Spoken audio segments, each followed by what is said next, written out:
Hi everyone, Ryan here, Ion Capital Solutions. Hope you're doing well. Today I want to talk to you about the role of equity as it relates to assets when we are essentially trying to leverage those assets for securing a loan, right? Or trying to eject cash out of equity or whatever it may be, right? We need to understand how that actually works. There's some caveats here. Many are under the impression if they have an asset that they recently purchased, they can eject all this cash out of it, which is not true, right? There's a role of seasonality. There's the equity, right? The lender's loan to value ratio. Anyway, we're going to dig into this stuff, but this is a good topic, okay? Anybody dealing in assets, you have to know what you're doing. Otherwise, you're just going to confuse yourself, confuse the client, waste the lender's time, waste your own and the client's time. And anyway, it's not going to go anywhere. So let's dig in.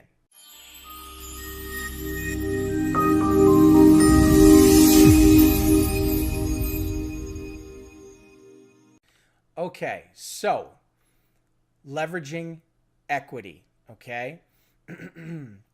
Please understand when somebody purchases an asset, right, and the bank comes up with the majority of the money, that person doesn't own the asset.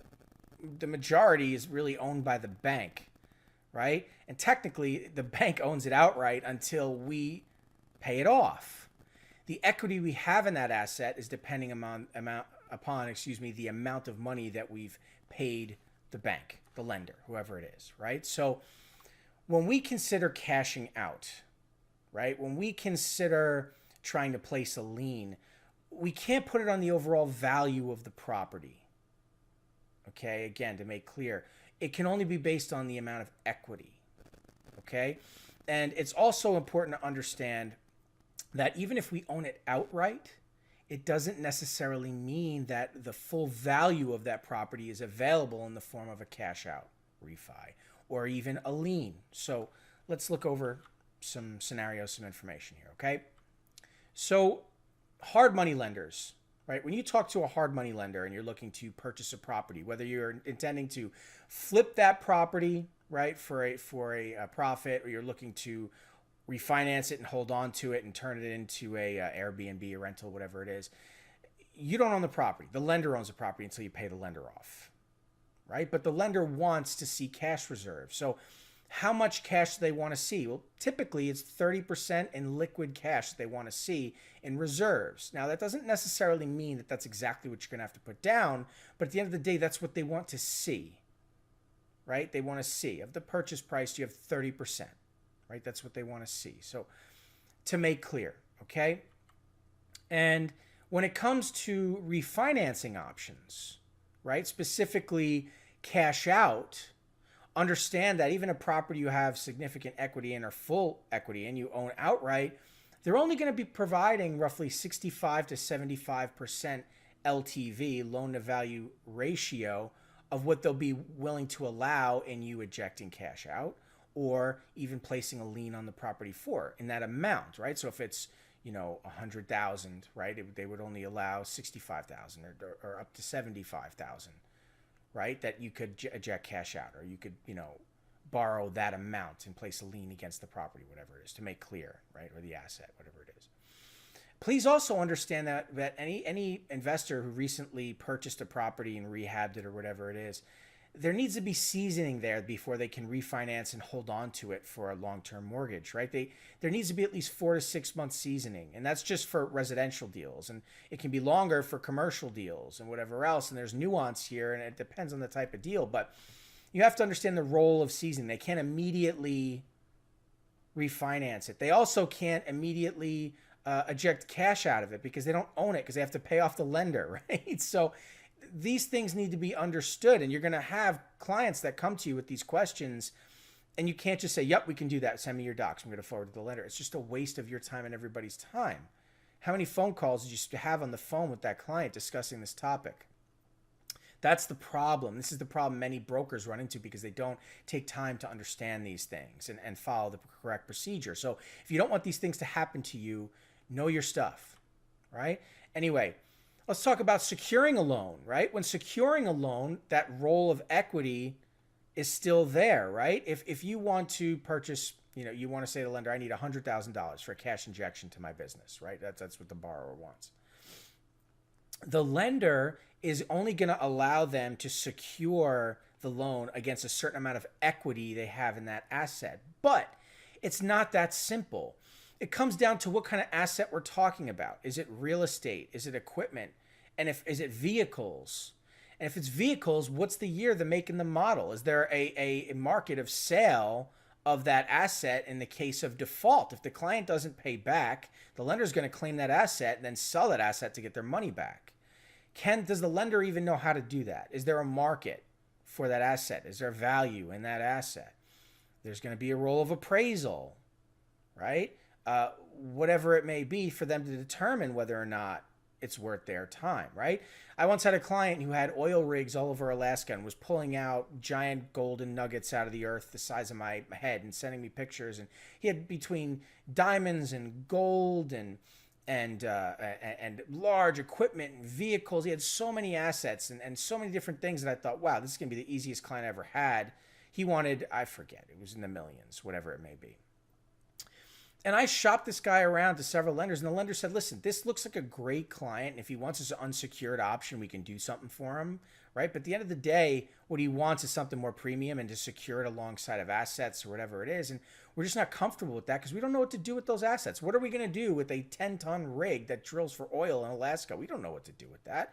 If he defaults, not saying he would, but if he does, how would we ever secure that loan? How would we ever sell that asset? And we just don't know what to do with it. You know, we don't specialize in gold and diamonds and all these things he's trying to pledge.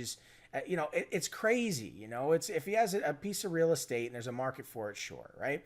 If he's got, if he wants to show us some vehicles he has that are relatively new and there's a market for, okay, we have a guy for that, right? Whatever it is. But we need to be realistic when it comes to securing loans. We need to understand, again, the role of the loan to value ratio, right? And equity, sale of assets in the case of default. It's extremely important that we understand these things. If we do not understand these things, we are wasting our time, the client's time, the lender's time, right?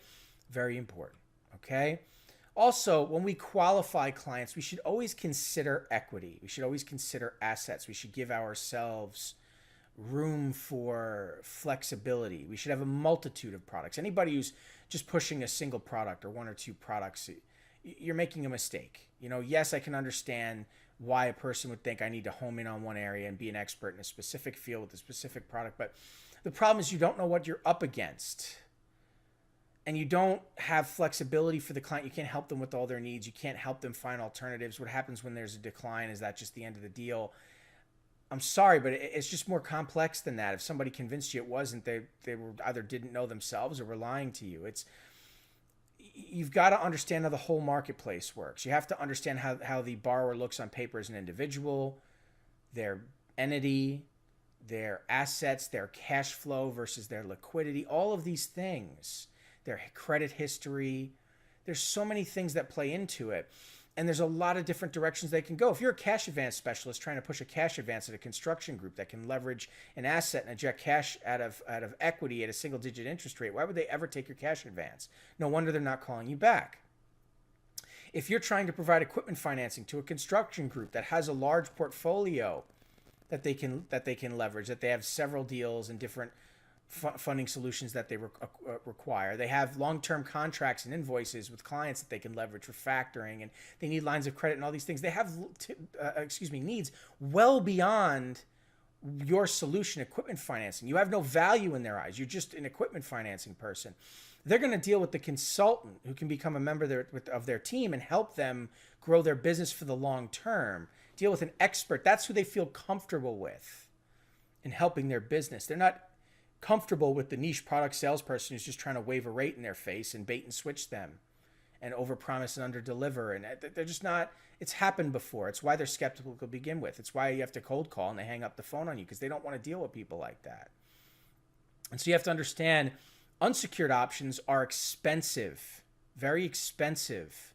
And so securing a loan is less expensive, or utilizing an asset, and more specifically the equity, and ejecting cash out of equity is just a better route.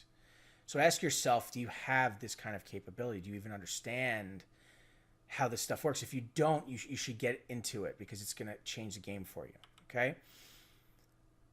Just, use an asset list. Okay, it's very easy. This is very easy. I used to use this for a long time, right? They would just throw it at people. Hey, you have some assets, just fill it out, send it back to me. Really easy and simple. You can copy this, create it very easily for yourself. It's not anything out of control. Very easy to do, right? You can even record this information verbally over the phone with a client and write it down. Keep a stack of them on your desk. Very straightforward, easy thing to do, okay? Always ask the client about their assets. Don't just focus on one product. Don't just focus on one area. Get the client, the entity, their cash flow, their liquidity, their assets on the table in front of you. Have a solid lineup of products. Understand what you can do for your clients. Become the expert. It'll set you apart, because the reality is you have to know your stuff. Okay? You have to know your stuff. If you want to be successful in this business, you have to know what you're doing. It's going to make all the difference. And those that want, quick results, something that's easy, you're not going to get what you want. You know, you've got to become an expert. You've got to dig in. You've got to learn this stuff. I'm no rocket scientist. Those that came before me in this industry were no rocket scientists. Okay, at the end of the day, it's just experience, just putting in time, putting in work. And through accruing knowledge through experience is what it takes to become that expert, right? So that's what it takes. If you want to find success, you have to know this stuff. You have to know your stuff, right? Anyway, that's going to do it for this video. Thanks so much for your time. Good luck on your deals. I'll catch you in the next video.